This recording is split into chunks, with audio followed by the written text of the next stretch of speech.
and welcome to the Rollwise Show, where we talk about all things tabletop role playing and play some games. Today, we're going to be diving into the Magical Land of Yeld, collaborative tabletop RPG where kids become heroes in a strange and beautiful world filled with monsters, magic, and a locked door. This was created by the team behind the Modest Medusa comic. I think that's what the comic book's called, or the comic. Is it called a web comic? I think it's called a web comic. And it's in its second edition. Yeld it really tries to put some tactical combat, exploration, and some storytelling into a system that tries to be approachable for everybody. So we're going to be doing a little bit of a playthrough just to kind of get an adventure in Yeld, see how the game plays, test some of the mechanics. And of course, if you're interested in how the friends, that's what they call the player characters in this, so the friends are made, you can, of course, take a look at our previous video. We'll put a link in the show notes and everything like that. So you can see how the characters were created, and you can see that it's actually a fairly quick and easy character creation process, as far as I felt it was. Maybe that's rose-colored glasses because it has been a minute since we made characters, but I thought it was pretty easy. It was pretty quick. Yeah, I thought it was not too bad. Yeah. So, with that being said, we're going to be doing an actual play tonight. These two will be my victims. I mean, guinea pigs or whatever you want to call them, who will be playing some fun friends in the game. And so I'm going to kind of put it over to them to introduce or reintroduce their characters, just kind of give the high level overview of who they're bringing to the table tonight. And then we will dive right in. Go ahead, Brent. Why don't you share with everybody who you're playing this evening? My character's name is Sam Weston. He's 10 years old. His birthday is October 20th. He is a know-it-all. And his job in Yeld is he's a freelancer, which is kind of like a general purpose hero. Okay, thank you. And Jeff? I'm playing Valentine. I go by Val. I'm 12 years old. My birthday's on February 14th, hence the name. My parents thought it would be cute. My friend type is I'm a liar, and my job type in Yeld is a soul thief. All right. And so just in case people are a little bit, I just want to kind of quick catch up. We're not actually playing through kind of the initial phases of Yeld, where typically your friends go to Yeld through some magical means. Think of like a Narnia-esque closet where you go between worlds or something like that. But we kind of skipped ahead a little bit, had some pretend adventures that, are just kind of on the books. And we went straight into the heroic jobs. So just an FYI, if people kind of wonder where we are in the context, we're kind of at that first heroic job level. So are you guys ready for me to set the scene and all that stuff? Yes. Yeah. All right. So, coming to Yeld was everything you'd hoped for. Wild adventure, impossible magic, laughter that echoed through the ancient forests, and towns filled with impossible food. But that joy shattered the moment the door back to your world slammed shut. Where once there was a gentle shimmer in the air, now stands an impenetrable iron-banded door gripped tight by 7 impossible locks, each humming with a strange and silent magic. You've pushed, pulled, screamed, cried, and nothing. The way home is sealed. You are stuck. But you're not just children anymore. You've met your trainer, and now you've earned your first heroic jobs. And your heroes, and Hero's Quest. Your mentor, the dashing and clever Hubert Hiss, I've given you guys a mentor, and we'll talk about that in a moment, has given you your first target, Croesus, the last dragon, ancient, tormented, and laboring beneath the fairy forges of the Angry Mountain. But before you can face the dragon, Hubert has suggested information will be key to defeating this hunter. And the oracles know everything, maybe even how to unravel a hunter's rage. So he sent you to a cave rumored to house a lost shrine to the serpent oracles. There is one more thing. Val is 12, and then everyone knows if she turns 13 while still in Yeld, she stays forever. The countdown has begun. The locks await, and the first step is a descent into the dark. let's begin. So, first things first. One of the things that normally happen when you get your heroic jobs, I think we talked about this during the character creation, is you guys have a mentor. Just to kind of shortcut this, I chose Hubert Hiss as your mentor. He's a part of the snake tribe, wears a very dapper leather sleeve, something like that. With kind of like it's like a snake wearing a bomber jacket would be the easiest way to describe him. As part of his mentorship, though, you do get a special benefit. And so this is kind of cool because as you choose mentors throughout your time in Yeld, each one of them provides you with a benefit that's kind of an ongoing benefit. So in his case, because he's clever and fast, if you're being mentored by Hubert, you can gain +1 run, +1 what's that, or +1 hide and seek as a special die. So you can choose one of those 3 dice as kind of a benefit for being under his tutelage. Obviously, there was a montage prior to coming to here where you went under sticks and hid in the bushes and all of those. What was that again? Can you list them again? Yep, you can have +1 run, +1 what's that, or +1 hide and seek as a special die. And I'll just post those in Discord so you guys have them right away. So we get one of those abilities then? Yep, you get one of those as a +1 dice. So if you already have the ability, you would then raise that to a 2 dice special dice. So +2. And do we get to know what those do? As in, like, just in general, what those special dice do? General descriptions of those. Oh, sure. I can read through those real quick for you. 1 second. Thanks.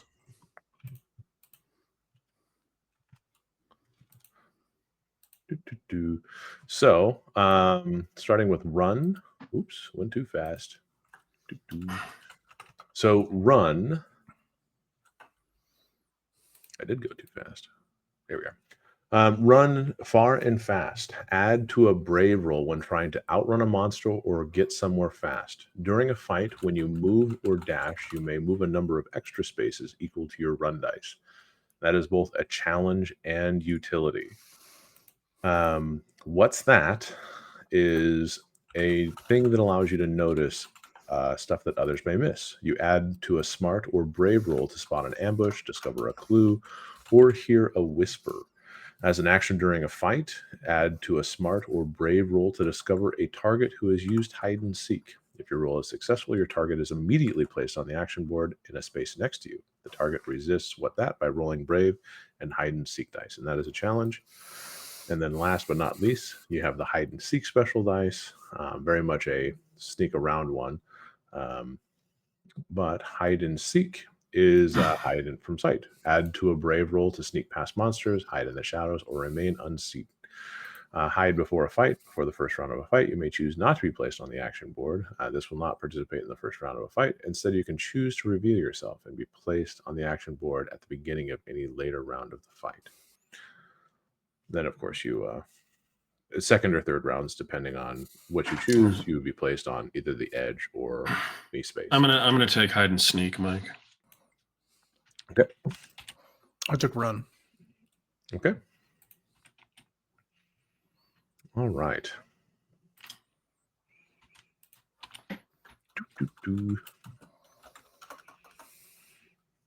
Okay.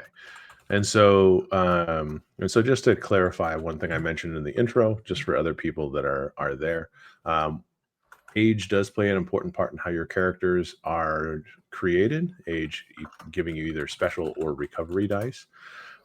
It also means that the closer you are to the age of 13, 13 is kind of a magical number for Yeld, because at the age of 13, you are basically stuck forever, potentially turning into a monster. So, since Val is 12, there is a time clock for Val in this scenario. So, the moment is quick. You are standing on an old stone floor, large mural depicting snakes, dragons, snakes with snakes coming out of them. You are just about to find out when someone stepped on a stone that seemed to be holding them up. Do you guys remember that game, Don't Break the Ice? Vaguely, yeah.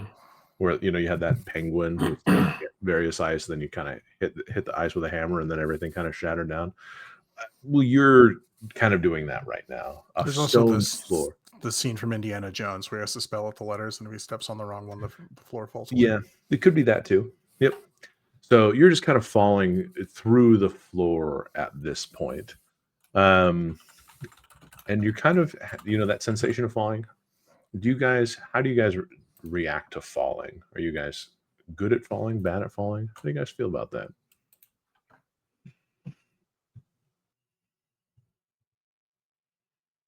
I think I'm okay at it. Okay. So yeah, I probably know how to fall. And then sneaking around and rolling and stuff, yeah. So your first challenge of the game comes right out of the gate.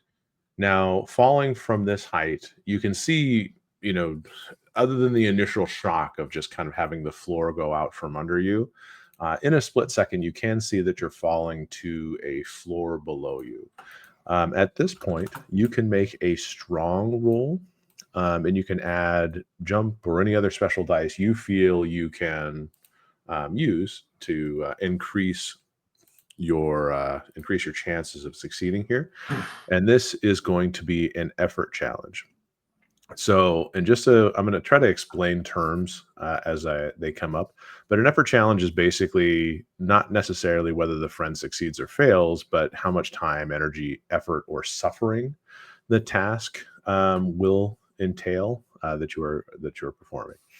So, if you fail an effort challenge, you typically you still will succeed at your task, but you will typically lose a core dice. So it's one of those things where right now, at this point, the goal here is to land in a way that prevents you from losing a core dice. So looking at your special dice and everything like that, adding them to the strong roll. Sell me on what special dice you'd like to add, if you could, please. I don't have any that are applicable. Almost all of mine deal with attacks, so that was easy. Yeah, I don't have any either.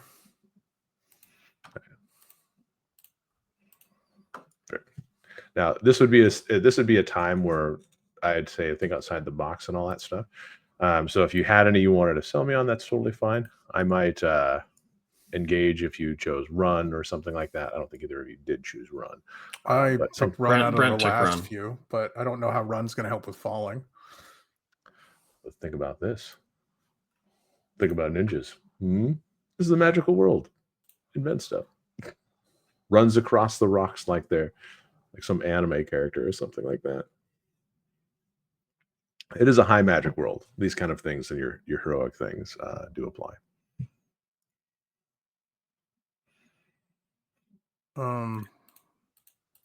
No, I don't think that's within my character, really, the ninja stuff. So sure. What do we roll?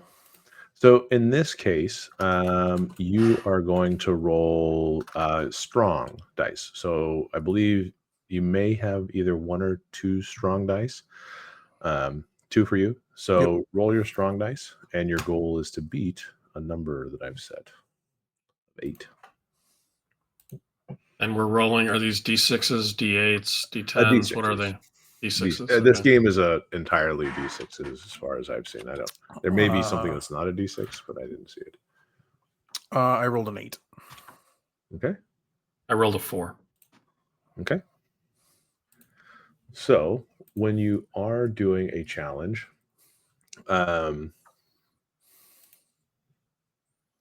so basically you're trying to roll to overcome the conflict. Always start with a core dice, and just so everyone is aware, you always start with a core dice, and then you add special dice or borrowed dice from weapons, armors, and other items. Add them to your dice you rolled, and then compare them to the game master's totals. If your total is higher, you've won the conflict. And ties are also always won by friends. So in this case, Brent rolling an 8 means that he was able to meet or beat the target number, and Jeff was not able to.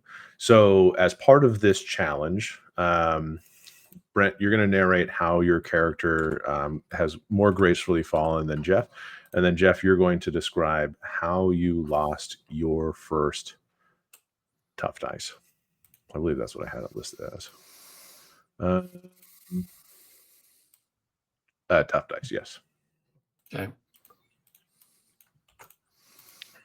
So having read about kind of how to fall in books prior to we got to Yeld, basically as we're falling, that free form fall, I managed to turn and spread out the kinetic energy when I hit the ground, spreading out as much surface area. Plus, I do have my backpack, and so my backpack helps cushion the blow as well. Right on. And Jeff, what happens to you? Where did you go wrong in your fall? I mean, you still made it down to the bottom. You're still going to dust off, but how did you get there? Valentine's first thought was that the party was under attack. So, looking to defend his friends, he was searching for enemies. And by the time he realized that they were just falling, it was already impacting the ground. So, I was pulling out a knife, getting ready to stab something. And were you the thing that stabbed? Okay. Just wanted to make sure. No. All right. Okay. So landing in this area, I mean, you can tell from what you see above that not all the stones came tumbling down with you. But you pretty much, once you crash down, you find yourself in kind of cold, ankle deep water. You find that it's kind of like, as you splash about, it kind of sends rippling arcs throughout this entire area. It doesn't look like it's connected to any river, but it's more the formation of kind of a natural pool where water has just collected over an unknown period of time. Kind of gazing about the room, you see that you find yourself at the heart of kind of a massive sunken intersection where there are 4 tunnels meeting. Is it like a cave or like man-made, or like where were we? You guys had head into a cave and exploring the cave that Hubert had suggested, because what he had suggested as to why this was a good place to be was that he said that everything can be found on the Oracle's Road. The Oracle's Road is kind of an ancient network that goes underneath the land of Yeld that was built by the children of the Serpent God, and so it's kind of like a crisscrossy, almost erratic at time, but Serpent Shrine caverns and other important landmarks exist on this road. Now, for some reason, this road seemed like it was sealed, and you stepped on a seal, landing into what appears to be the cavern itself. The part that you're in, the walls are smooth. It looks like it was created rather than found. But there are some more details about the cavern. So before I get into those details, initial actions, do you guys do anything, or do you want me to get straight into it? How dark is it? Other than the light that you have, that's kind of like not great from above it, it's pretty dark. Okay, so I pull out my flashlight first. Okay. And start looking around at the different entrances to see if there's any indicator of which way might be best to go. Okay. So pretty much as you click on your flashlight, is this an LED flashlight, or is this one of those old yellowy like mag light type of flashlights? It's probably a mag light. Heavy duty mag light. Like lifted up like a security guard. You can see that as you kind of like shine the light about, the pathways that are heading off in the different directions actually are sealed. And from what you can tell, it looks like these don't look to be like natural cave-ins or anything like that. They look too precisely done to have been a natural occurrence. You can see that basically there are columns and everything that support various structures of the wall, and it looks like the columns that supported those look broken down by the bases and everything like that. And that's all 4 exits? Mm-hmm. All 4 of them. Turning to what you feel is the north, Brent, being kind of the freelancer dungeoneering type, Turning towards the north, you see kind of the wall there is sheer, and it kind of rises up into the darkness. And from what's interesting to you is that within this, you see a massive structure's outline. Looks like it's the facade of a shrine, and it is almost unmistakably inspired by Greek architecture. You see like the fluted Doric columns, like covered in kind of a sage colored moss. Um, kind of the top where you see various bas relief type carvings along the ceiling and everything like that. But it also seems like, even though it might have been inspired by, it definitely wasn't. Like it looks like it would carve from the rock rather than being assembled and put together and all that kind of stuff, which makes it kind of an oddity from your adventures so far.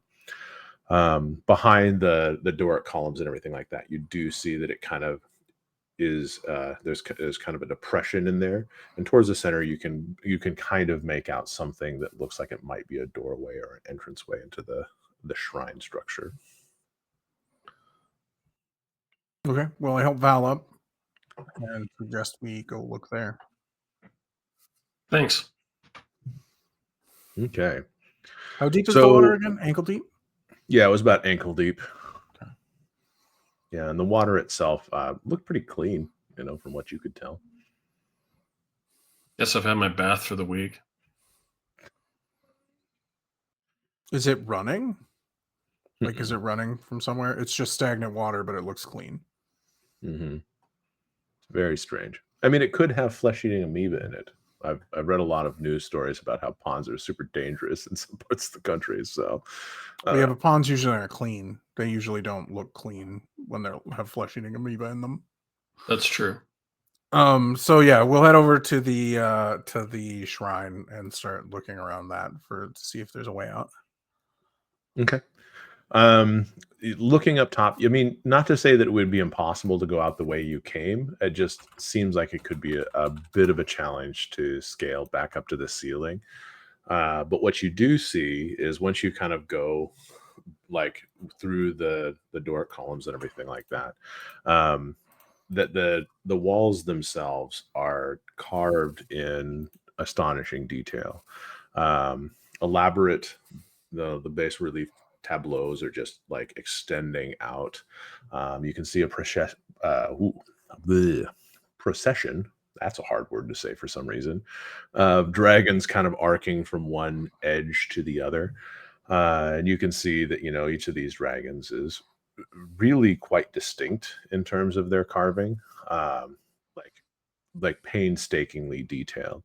You see that like some are curled protectively around like nests of eggs, others loom above kind of tiny cities, wings flared out, either in what would be like kind of a protective, like kind of protecting the city, or even fighting in the skies kind of thing. And then of course you have a few that seem to drift upwards towards what appear to be artistically rendered constellations, their tails kind of raveling into the wind and fire. Noticing about, you do see that there seems to be some sort of symbolism, maybe hieroglyphs or something like that. If you'd like, you guys can roll a smart dice and add any special dice related to like I know about languages or Yeld or something like that. I don't think I saw that on your sheets, but just in case you guys made changes. Yeah, I don't have any like that. Okay. So I've got one smart dice, so this should be quick. I have 2 smart dice. Okay. Challenge is going 2. I rolled a 7. 2 is a tough number.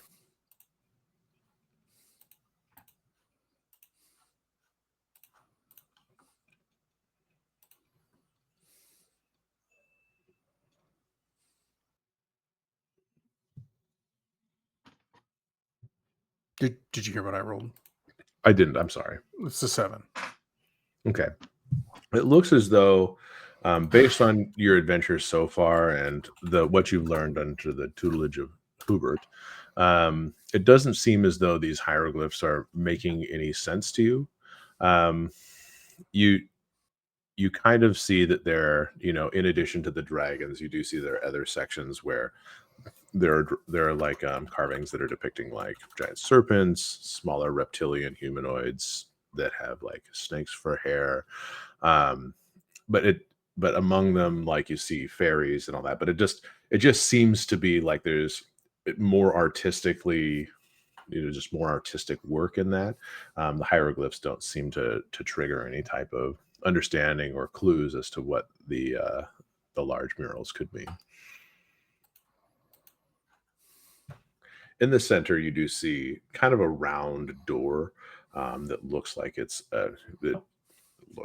that is closed. That seems to be blocking your way into the shrine. Okay. Well, we'll go investigate the door. Okay. How do you investigate the door? I'm looking for anything like latch or button or anything like that on how to open it, to pull it open, or any symbols that are clues to how to open it. Okay. Jeff, while he's kind of maneuvering about the door and trying to find any opening mechanisms, what are you doing? I'm gonna just try the doorknob or the Okay. latch or whatever. You pull at things that seem like he's over here being very specific and scientific, and you just kind of like start pulling on various parts of the door. There's nothing that is overtly a doorknob. You say things that could be like a doorknob. Tugging on those doesn't seem to like move the door or change anything. Everything that you grab, whether they be kind of the body of a snake or dragon or whatever it is, feels solid. Like, you know how when you grab something and you know that regardless of how strong you are, it's just not going to move at all. Okay. That's kind of what you're feeling, though. I look at However, Sam and I tell him I think it's locked. It's definitely locked. And it definitely isn't a normal doorknob. so like as you kind of pull on it, and you as you kind of quip this over to Sam, kind of some writing appears, kind of like a whitish blue writing that carries with it kind of a whispery voice that says, "Heroes welcome. Gain interest. First you must understand and be ready. Are you?"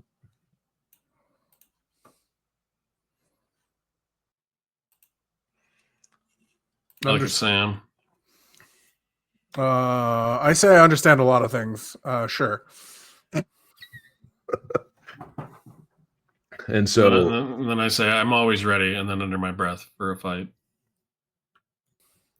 So what appears in front of you, and kind of this whisper speaks to your mind again, appears what looks to be a riddle. And even though the language is not something that you would say you read, they just look like some more of those glyphs. Instinctively, your brain knows how to read them and translate them. Along with the audio retelling of it, it goes something like this.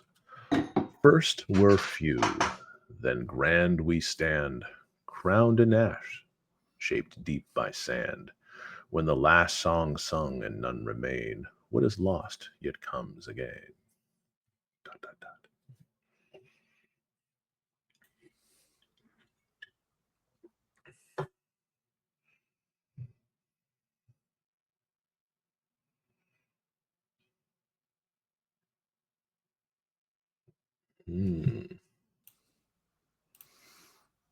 What do you think about the riddle, Val?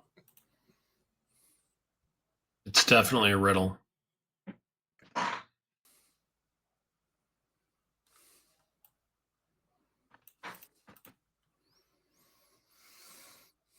do you think they mean by crowned in ash?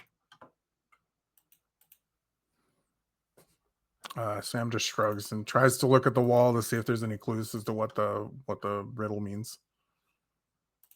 Okay. As you look, you're certain that as you look at some of the murals, it seems as though the dragons seem to be shifting. You can see that some of the dragons seem like they may be aging and then fading away. Then, of course, as you look away and come back, they're back as they were before. So you're not sure. Yeah, I don't think it's as simple as just like death.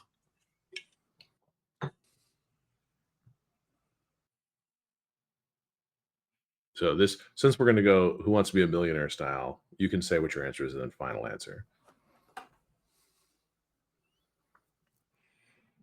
I have no idea.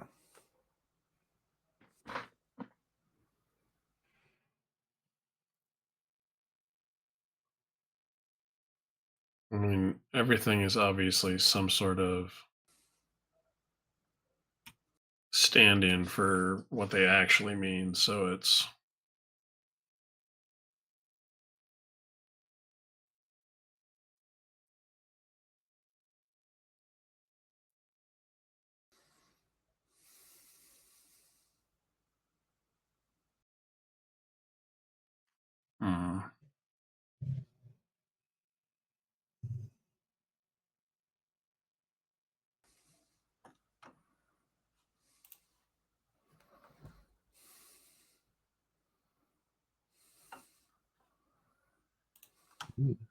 Your choice.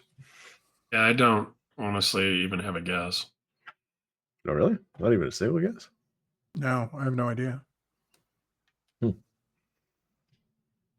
Okay. I mean, I could cheat, which is Brent's first instinct.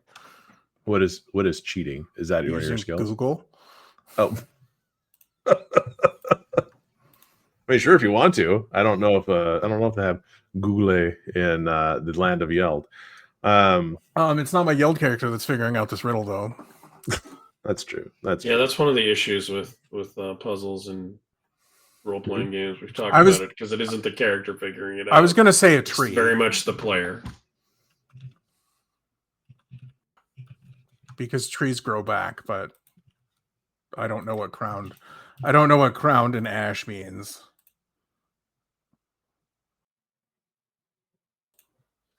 Well, ash could be a color. It could be actual ash. It could be. So yeah, that's my guess. I'll guess a tree. Or a forest. Okay. Tree or a forest. Okay.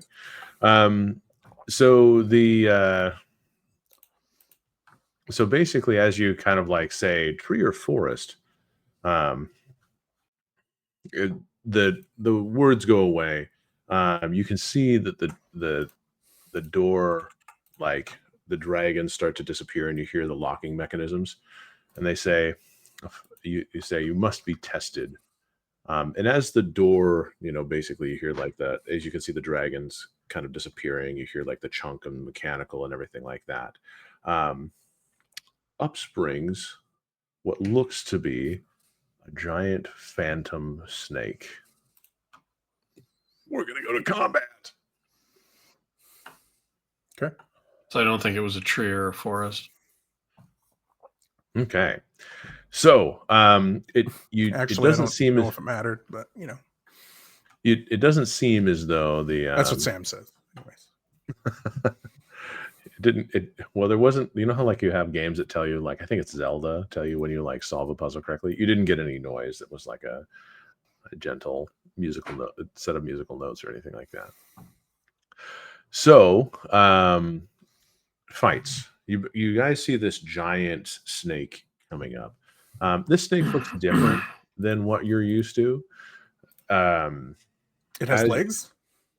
No, it's well, first of all, even though the snake is kind of phantasmal in nature, it kind of takes on a certain solidarity. However, it's covered in what appears to be thick-looking scales, and instead of just being like the slender body of a snake, like Hubert or any other snake you've seen, from the snake protrude smaller snakes.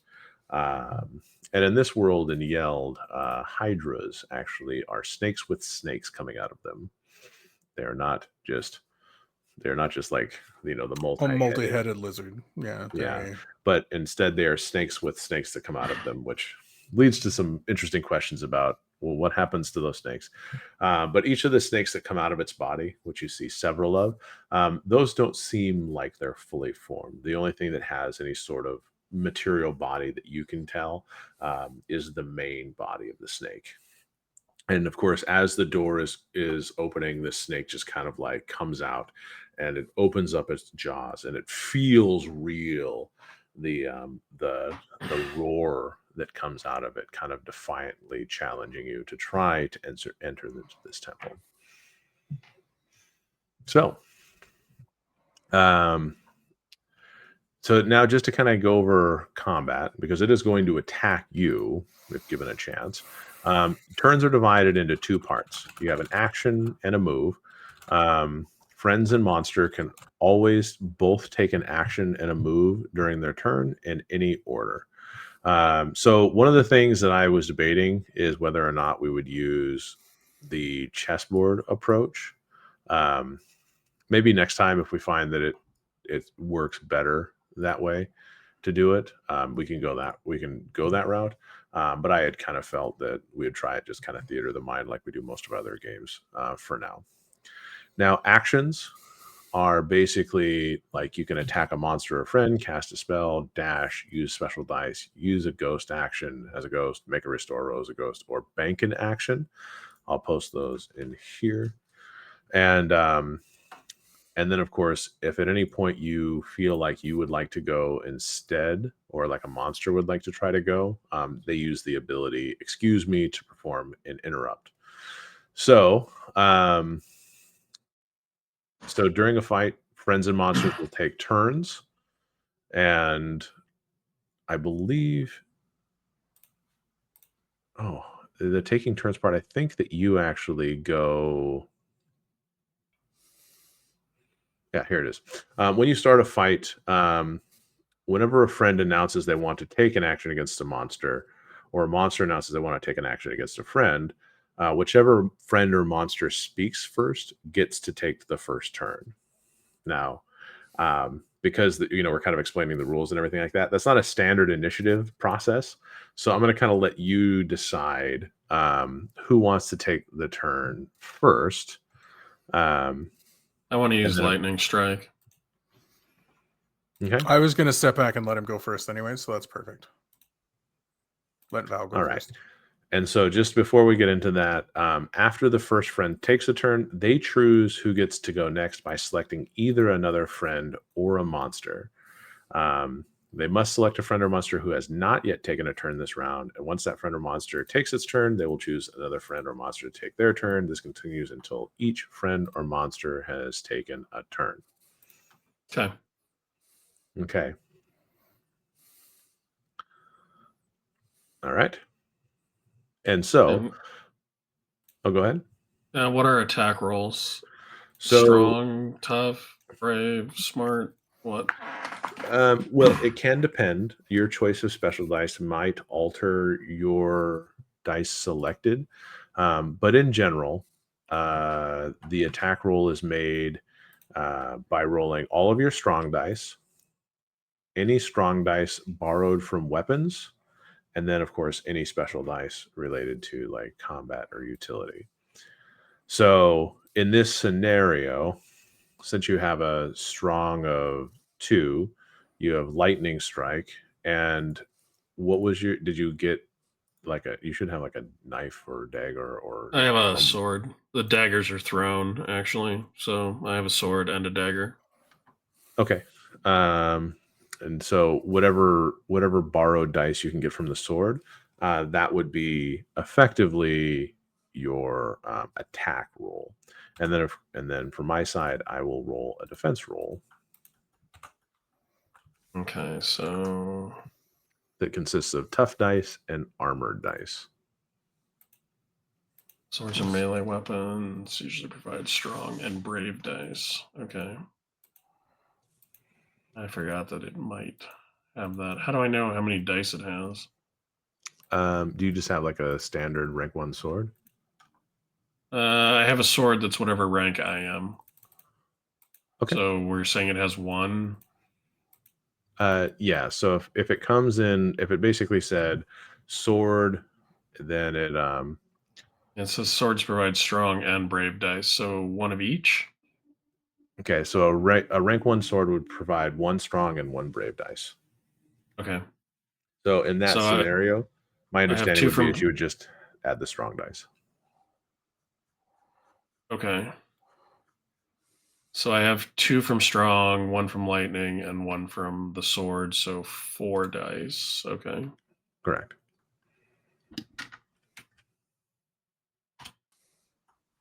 Whoops. I neglected to put a space in. The dice roller loves that. 14. Wow. Okay. I don't know if I can roll a 14. Let's take a look here. 2 plus 1. I can get a 14. It just isn't going to be as easy. All right. So dice roller.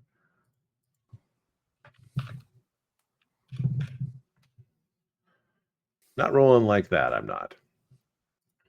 All right. So you have scored a hit. Now, when you score a hit in a fight, you do stuff. So if the attack roll meets or greets the monster's defense roll, the monster will lose 1 tough dice. So it's actually interesting because I'm kind of curious if that leads to kind of like a death spiral in this a little bit, where like I start making it harder and harder to live because I just don't have as many tough dice as I used to. Yeah, it will probably. Okay. Feels like it. You'll be able to soak worse. So in this scenario, now Jeff can choose who would go next. Would you like to go next, Sam? Yeah, I'll go. So I reach out and tag Sam in. he points epically. So I will attack the Hydra myself. I have my staff out already. So what I'll do is I'll poke it in the eye with my staff is my idea. I'm going to use the staff. Interesting. So can I use smart for an attack? There may be a way to use smarts for an attack. Well, staff, if there's normal two-handed melee weapon, staff adds +2 smart at rank 1. Oh, probably because it, staff. If I were to guess, I'm probably thinking that staffs are more used by mages to cast spells. Oh, are there attacks? It says it's a melee weapon. It says normal two-handed melee weapon. Oh, interesting. So I'll just use my sword, and we can figure that out later. I'll draw my sword and also poke it in the eye. So that'll give me +1 strong from the sword. Then I have 2 strong, and then I'm going to use dirty fighting, which means I will take it off of its strength. And what does dirty fighting do again? Add to your roll and make an attack. So I assume that would be 1 dice on dirty fighting, correct? Rank 1. Mm-hmm. Yeah, Okay. if you have 1 die on this, because basically you'd have dirty fighting 1, that would be 1 extra dice from that if you meet the criteria for it. Okay, so which I believe I do. So I will do, that'll be 4d6 then. Okay. And because it's dirty fighting, instead of taking it off of tough, it'll take 1 strength and 1 smart. Whether or not that's better or not, I don't know. Okay. I rolled a 16. Ooh, nice roll. Nice roll. Well, yours was good too. Okay. We're doing well against this gross snake monster. Oops, that ain't gonna work. Oh, even though it rolled very well, very valiantly, it appears as though you still were able to meet the number that it rolled. So you said you take 1 off the strength and smart. Strength and smart. Okay, 1 second here. 2. Okay. 1 moment. So it should make it worse at attacking, I would hope. Yeah, the strength has to hit that, or the strong. Smart if it has Sorry. magic. Strong yeah. And smart. Strong and smart. Okay.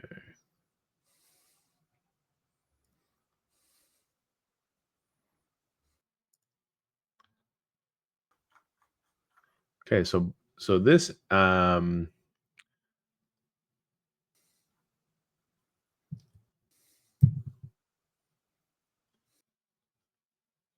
now this is one thing I was a little bit I wanted to tell you about.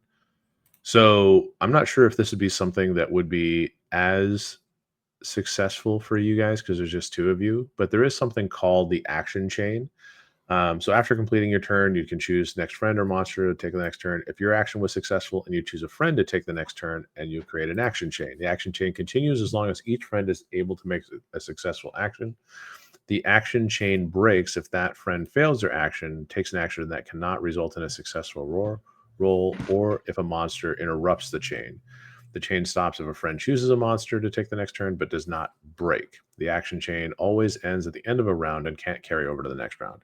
So this is one benefit you would get if you had more players, is that by having more players in this scenario, the first friend's successful action doesn't yield a bonus.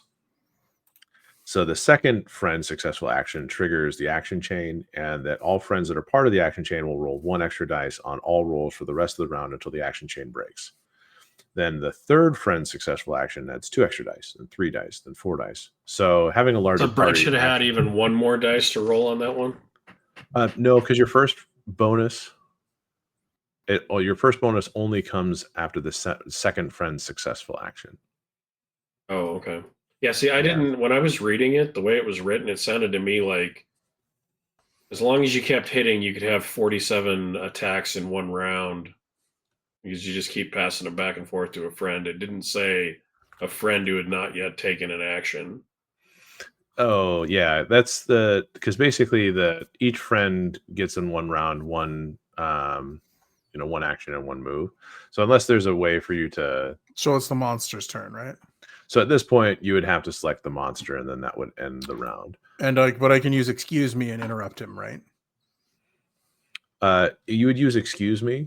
That would be so you would interrupt his turn if, for example, he was going before you. So like if Jeff had chosen to have him go next, you could say, "Oh, excuse me," and then you would do that. I think for you guys, more likely the excuse me might come from the monster, but it may come out later. So I can't interrupt the monster if I've had a turn already. Let me double check it. Is that what you're saying? No, it makes more sense the way you're saying it, Mike. I just, when I read it, and it's been a couple of weeks, and I read it kind of fast, it made me scratch my head because I'm like, that seems a little broken, but I mean, that is a push your luck mechanic. Yeah, as far as I can tell, it would be you to go ahead of the monster. So and this is kind of like in Dragonbane where you try to switch initiatives, but rather than costing you an action to change your place in the initiative, you roll excuse me to just change your place instead. So that's where the excuse me would come in. Oh, so okay. Yeah, so it may not have as many opportunities in a 2v1 fight to be used, but in a 2v many fight, or a situation in which the monsters may interrupt you and change the order of the fight, you could then rechange the order using excuse me. Yeah, see, I just think it's written weird because it says all friends that are part of the action chain will roll 1 extra die. So if you've already had a successful attack, I would say that you're part of the action chain. Mm-hmm.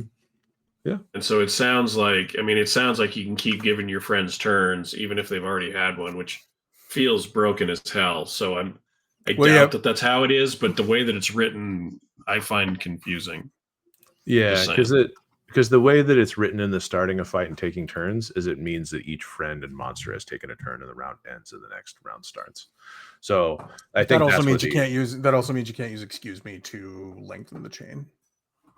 Correct. Right. It would be that would be my impression. Like I said, in a 2v1, it's less it may present itself less situationally, but in a group. Well, where it'll never present itself with the two of us unless we have something that gives us a second action in a turn. So or yeah, the monster I mean, says, they "Excuse really, me."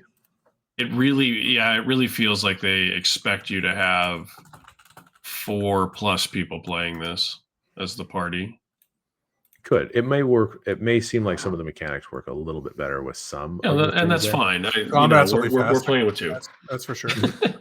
Sure. Yeah. Okay. Sorry, I So- wasn't trying to derail Because us. by the time you get to the 4th person, they'll have 3 extra dice. That's pretty Mhm. killer. It could be really impressive. I'm not going to lie. Like that's it could be. that could be a really big deal. I would say if the monsters could excuse me, they'd be excusing after the second person successfully did anything. Yeah, they'd be trying to break the chain. Yeah. Well, and you have to imagine too, is that once combat says start, there's basically that like I touch my nose moment, and whoever Right. touches their nose first goes first, right?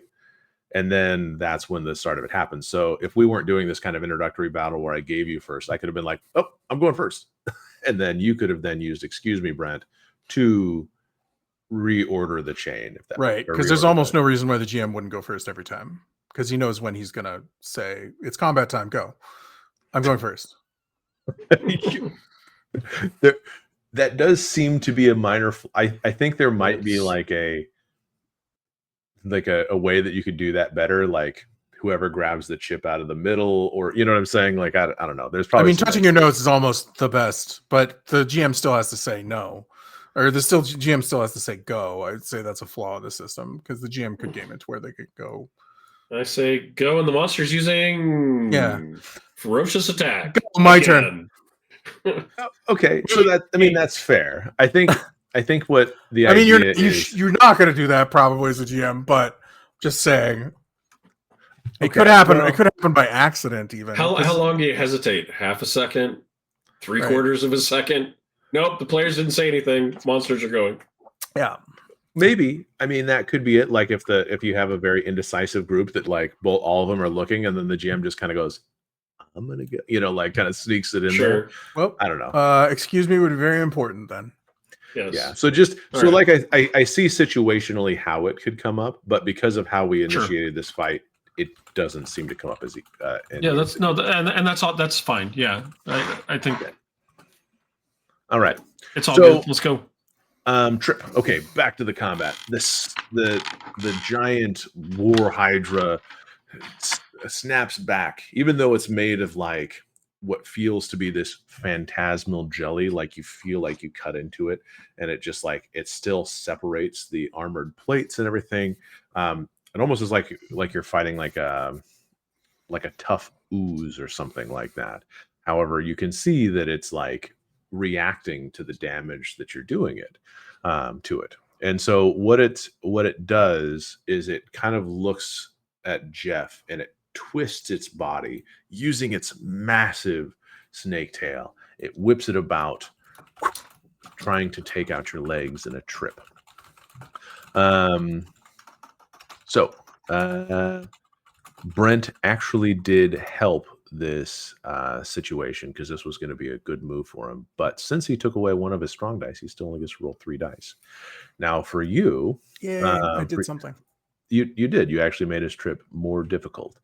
So in this scenario, because Jeff, you're going to be on the defensive. Okay. You're going to be rolling your tough. You're going to be using any armor that you have, any special dice that may be applicable to whatever situation you're in. What is the attack that it's doing to me? What dice is it targeting? It is going to be targeting. Oh, sorry, I had that, and then I trip. It is going to be target your strong and your brave dice. Strong and brave. Okay. Mm-hmm.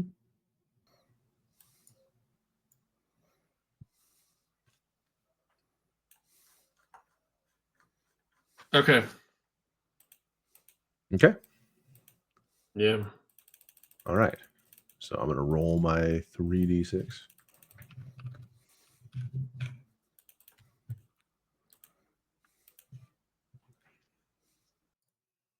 Okay.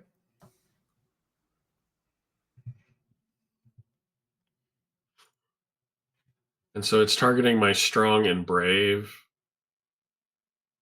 But no, I can use tough dice. 2 tough dice. I think 1 from my armor. And then...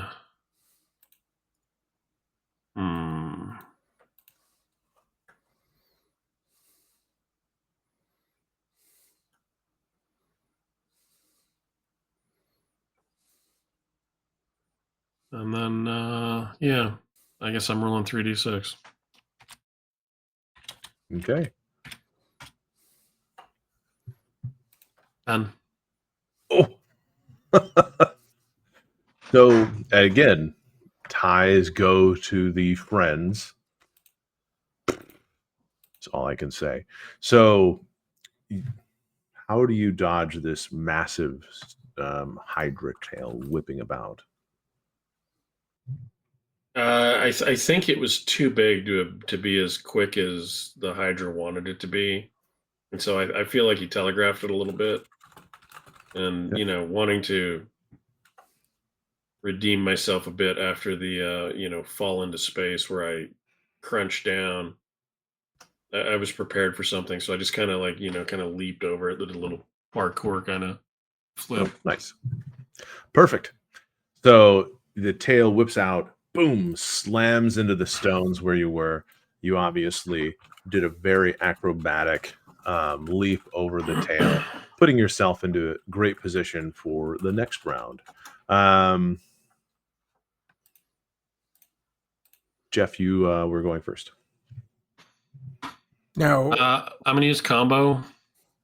Oh, go ahead. One question about the game. Yeah. So, do you pick now who goes, or does the cycle start again, or do we? It's who talks. Keep the same cycle. How does that work? Yeah. Okay. Yeah, you keep the same cycle, which is why the interrupts can matter. So, like at this point, if I chose to, monsters don't always want to wait their turn. When a friend chooses another friend to take an action, the monster who's not gone yet can try to interrupt. So, in this point, like once Jeff goes and he goes, I choose you, Brent, I could go, excuse me, and try to interrupt. Okay. And of course, you could also interrupt Jeff too. Like friends can also interrupt friends to change the initiative order if you feel there's something important you want to do. I just wanted to clarify that so I knew. Yeah, because I can use combo because I successfully done lightning strike. Okay. Already this turn. So 2 strong, 3. So I'll be using 4 dice with my sword. Right on. 15.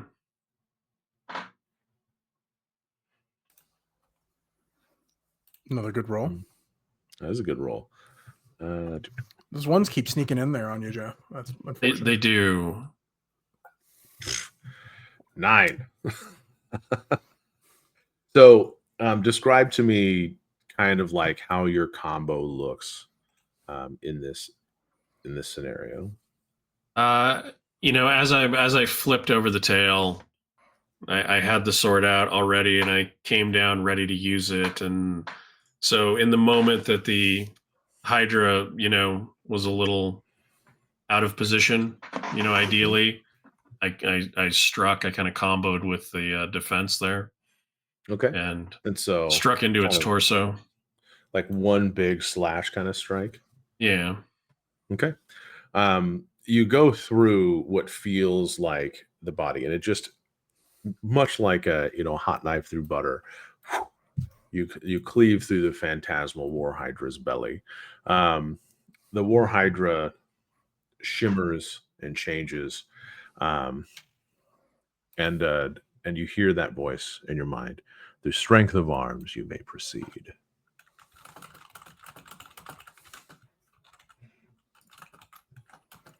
Okay.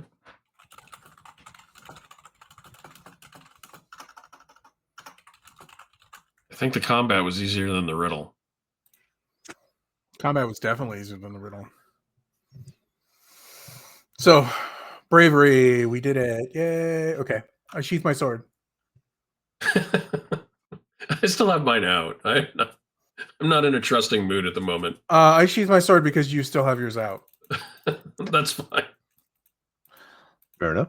And then we'll. So did the door open, or what happened? Well, so what had happened was the door, like the dragons had kind of disappeared, and as they disappeared, various mechanisms, like mechanical in nature, seemed to be working behind the door, and the door kind of separated open, and that's when the Hydra had charged out its phantasmal body, coming into Okay, contact with you so we kind of beat the right. Hydra. The door's already open. We just need to step through. Okay.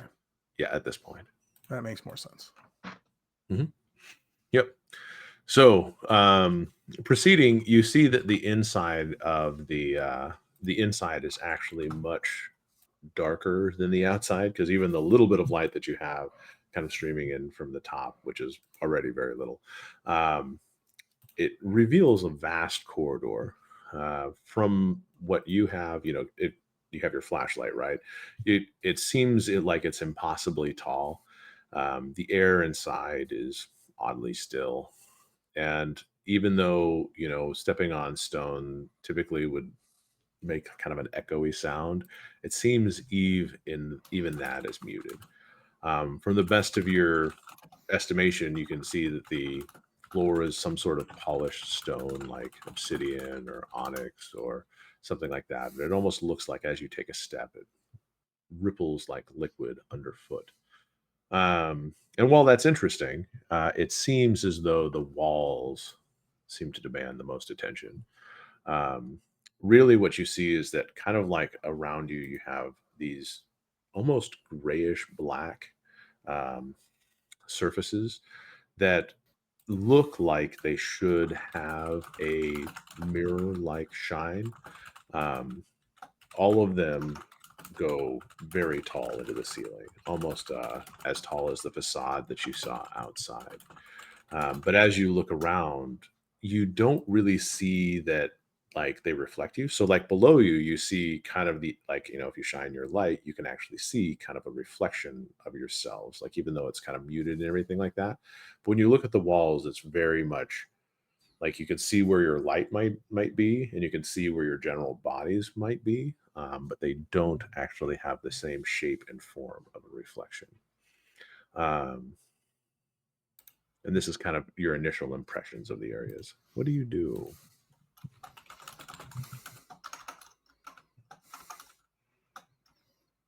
I kind of pause. And I look back at Sam and I say, something doesn't seem right about those walls. I agree. Can I approach one of the walls and just kind of see if I can get more information about it? Mm-hmm. Just take a closer look at the wall itself. Okay. I don't want to touch it yet, but so Brent is going closer to the wall. Jeff, what are you doing?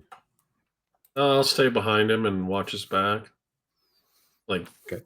I'll stay within a couple of feet of him, but I won't be looking specifically at what he's doing because he's kind of facing that direction. I'll be scanning the room. Okay. Yeah, I kind of trust you to watch my back in most cases. Okay. So, so basically, as you get closer to where you perceive the wall should be, it seems like you've taken more steps towards it than you feel like you should have had to. And of course, as you get closer, you can actually see yourself becoming a little bit more outlined and detailed. Jeff, as you scan about, you see that the walls are starting to have additional reflections. Kind of like when you're in a house of mirrors or something like that. You see that there are different areas where you would reflect from. For some reason, it feels like there are these kind of like wispy, like ghostly images around you. And it only takes a second, but as you scan and you see a new one of these ghostly images, you turn back to where Brent is. Brent is gone. Sam, can you hear me? I assume not. No, he can't. Okay. You kind of it's kind of one of those like very muted, like, you know how when you try to hear somebody through like a wall or something like that, you can hear kind of the faint, dull, "Sim, mhm," and that's about as much as you can hear. Enough to gain your attention, but definitely not enough to hear it clearly. Well, I try and yell back, turning around. I mean, what do I see? You see pretty much around you, you see like kind of a vast plane of dark blackness. It still seems like you're right, like everywhere you look, it almost feels like you're right next to the wall. And down below you, you still have um, that obsidian flooring that you still remember. And it seems like it just kind of like as you look, it doesn't seem to ever intersect with the wall. Um, and you also can't see the exit. So if I Jeff, try and same thing walk for you. backwards, what happens? Just I don't You move, and then I take a few steps back to see if I can walk back towards where I knew Val was. What happens? you basically walk backwards the wall, seemingly about the same distance from where you are. It seems like it follows you, Like the wall like moves. it feels like it perceptively, but you can't reach the wall directly, so you don't know if it moves or not. Well, I mean, Um, if I can't reach the wall, walls don't do that. So if I can't reach the wall logically has to be moving. in your mind, yes. Um, and Jeff, you also, as you scan about, you also do not see the you basically looking backwards towards the exit. You also do not see, but since you don't have a light, it is even darker for you, more dark than you could imagine at this point. Um, the only thing that kind of lights the area is that as you look about, you still see those kind of wisps, those forms, kind of vaguely humanoid in nature, providing like a dim amount of light, but not a tremendous amount. And so the party is split. So I think right now I can do either Jeff or Brent. Which one of you would like to have first crack? Go ahead and do Jeff, and I will be right back. Okay. That's fair. All right. So Jeff, um, you're in a dark space. It's creepy as hell. Wispy movements are kind of like mirroring you twisting about in this almost funhouse mirrored like situation, but they're just dark. You do see them starting to kind of coalesce and be a little bit more in your like kind of more and more resembling you, like kind of taking your form. And the easiest way I can describe this is that it look, you know how those like hologram toys back in like Visionaries and all those kind of things were, it was really cool back in like the late 80s to have like that dark material and then like something cool, an image inside it, and that was the hologram toys. Like Okay. it feels like it's coalescing into that where it's perceptively got three dimensions, but it's a trick of the mind. Your brain recognizes that it's really not in 3D, but it All right. feels like it is. I'm gonna shake my head and try to take one of my torches out and light one of my torches out of my Okay. backpack. So taking your torch out, you see that the images on the wall, these things that are coming into greater and greater detail, um, they all follow your motion. So like as you take your torch out, you light your torch, but they all seem to be delayed. You know, like it's like you can actually light your torch and look out, and And then then it see lights that its and kind of torch. see the echo of the action. Mhm. Yep, and then kind of see the echo of the action. And as they come And in, does it move like a ripple or is it all at once? If I'm seeing several reflections, like do I see it like wave through or do they all perform the actions at the same delayed rate? it it's not the same delayed rate. It is actually, it looks like some of them are going even later than others, the Okay. farther away So it it's gets. more of a ripple. It, Mhm, I don't know if that's the right term to describe it, but that's the one in my head. mhm. Um, okay, I don't know what that information does for me, but So I hold up the torch and see if I can see Sam. mm-mm. No, you hold up the torch as high as you can, and you're just kind of surrounded by um, this I, blackness. I try to step in the direction then that he was going to see if whatever happened to him will happen to me. as you go closer, you feel like you're right there present with that same wall, and it feels like as you approach it, the wall retreats, just far enough past your vision to be Okay. there. And of course, if you step back, it does the same thing. All right. I try to. Can I see anything else in the room, or is it just these ghostly images? And like, can I move towards one of the other walls, or?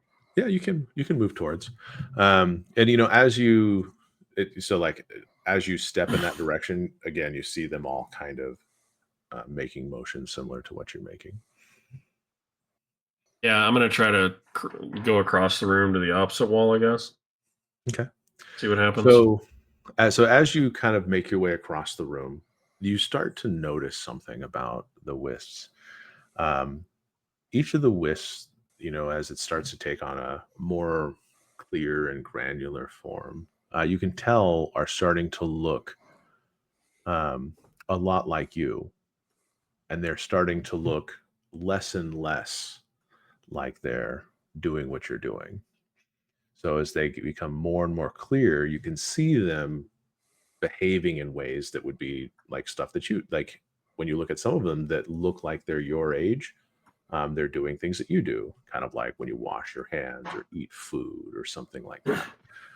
And as you get farther and farther away, you see that these reflections are getting older and older and older, and they seem to be the clarity in these reflections seem to be getting more and more clear the farther away you get, until you see only one reflection at its greatest distance from you, the last one to become clear.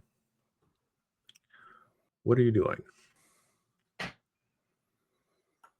I stopped to look at the clearest reflection. What do I see? Okay.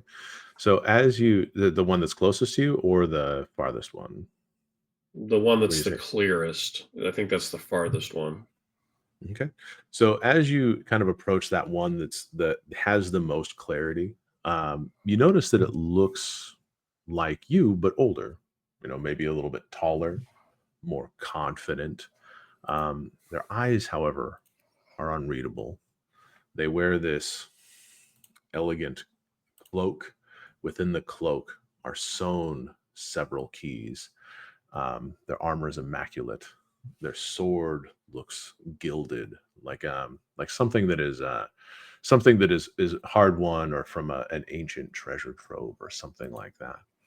Um, the one thing that you notice is a certain pride, um, a certain like domineering nature to it. And when they speak, they kind of almost look at you and they say, "I stopped doubting. That's how I survived. You won't."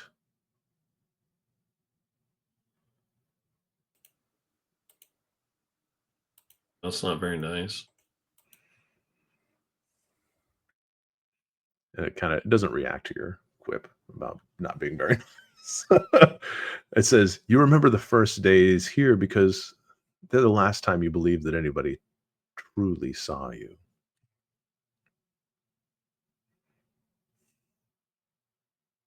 That hit a little close to home. I'm having an external monologue moment. You can tell at this point, it squares up with you. It's looking down at you. Almost seems like it's getting bigger than it should. Like you can't. I mean, you're 12. How much more could you possibly grow? Hard to say. Maybe it's Yelled. Maybe it's this place. And then they look at you and they say, "You keep lying because you're scared they'll hate who you really are." And I think that's probably a good place to kind of leave you at a cliffhanger Okay. for next week. Okay. Is that okay for you guys, or you guys want to Yeah. switch over to Brent and we could kind of do a No, little that's a bit good of cliffhanger. give Jeff a little bit of time to chew on that. Yeah, that's a good Yeah, cliffhanger. no, that works. Yeah, that works. Okay. So we're going to kind of keep these episodes a little bit short, condensed, and focused. We should be able to get through my initial adventure of Yeld in about 1 to maybe 2 more playthroughs, depending on how deep we really go. This isn't a very long adventure, but hopefully it'll be tense, I guess. I don't really know. We'll see. But hopefully you've liked it so far. And of course, since we have running commentary about the rules as we go through, we will at the end of this give our final debrief, our actual playthrough, how it worked out for us, what we liked, and all that stuff at the end. So anything you guys want to add before we call it good for the night? No, I think it's good. I think it's good. Okay, so leave comments. Let us know what we did right or wrong, especially if you've played the game and have maybe a greater insight than us. And of course, Jeff, if they want to talk to us outside of YouTube, how do they reach us in the digital world? Yeah, you can find us on Blue Sky, Facebook, Instagram, Threads, Twitter. We are at Rollwise. Blue Sky is a little different, but that's all the same handle. So it's Rollwise, B Sky, however that works. It's Rollwise and long stuff. Yeah, it's longer, but it's Rollwise is the important part. Yeah. You can email us, rollwiseguys@gmail.com. As always, thank you for joining us. Thank you for being with us as we play through these games. Roll well, roll wise, and be safe out there, everybody. All right. Thanks. Thank you.